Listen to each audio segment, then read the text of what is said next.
जब किसी पार्टी की विचारधारा सत्ता के स्वार्थ से शुरू होकर सत्ता बचाने पर खत्म हो जाए तो उससे देश के विकास की उम्मीद करना बेमानी हो जाता है।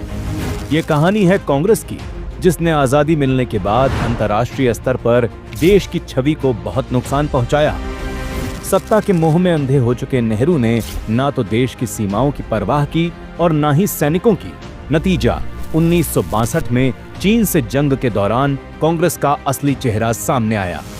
नेहरू की नाकामी ने भारत की हजारों हेक्टेयर जमीन गंवा दी, सैकड़ों जवान शहीद हो गए।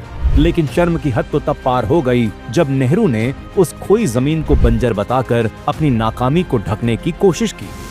कांग्रेस का इतिहास है कमजोर नेतृत्व, सत्ता का नशा और हर हाल में राष्ट्रहित से समझौता। यही हुआ 1971 के युद्ध में, जब सेना की जीत के बाद देश उम्मीद कर रहा था कि भारत एक निर्णायक शक्ति के रूप में उभरेगा।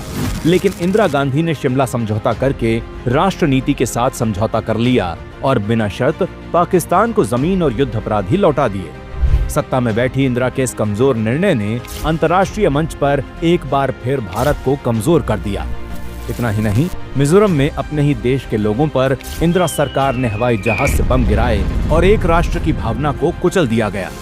2008 की मनमोहन सरकार में जब मुंबई पर आतंकी हमला हुआ, तब कांग्रेस के कमजोर नेतृत्व ने आतंकियों पर कोई कार्रवाई नहीं की और उसके बाद तक आतंकी बेरोक टोक भारत में हमलों को अंजाम देते रहे। राहुल गांधी ने यह कहकर कांग्रेस के निकम्मेपन को उजागर कर दिया था कि आतंकी हमलों को रोका नहीं जा सकता।